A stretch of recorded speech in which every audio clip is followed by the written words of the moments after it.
Last షార్ట్‌లో చిన్న పిల్లలకి లంగాని ఎలా కట్ చేయాలో చూపించాను కదా! ఇప్పుడు స్టిచ్చింగ్ ఎలా చేయాలో చూపిస్తాను.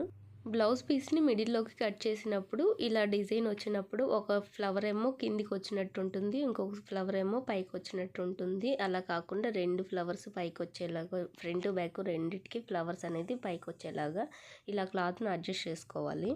ఇలా లైనింగ్ జాయిన్ చేసేటప్పుడు మనకి కరెక్ట్ సైడ్ ఏమో కిందికి ఉండాలి. రాంగ్ సైడ్ ఏమో పైకి ఉండేలాగా అడ్జస్ట్ చేసుకొని, ఆ తర్వాత దానిపైన లైనింగ్ పెట్టుకొని ఈ విధంగా ఫస్ట్ రెండిటిని కలిపి ఒక స్టిచ్ అనేది పైన వేసుకోవాలి.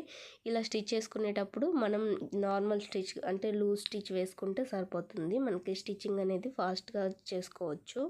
మనం ఇలా రెండిటిని జాయిన్ చేసేటప్పుడు రెండిటిల్లో అంటే మెయిన్ ఫ్యాబ్రిక్ కానివ్వండి, లేదంటే లైనింగ్ ఈ రెండిట్లో ఏది కొంచెం ఎక్కువ క్లాత్ వచ్చినా 1 లేదా 2 ఫ్రిల్స్ పెట్టుకుంటే సరిపోతుంది. ఇలా అడ్జస్ట్ చేసుకోవచ్చు.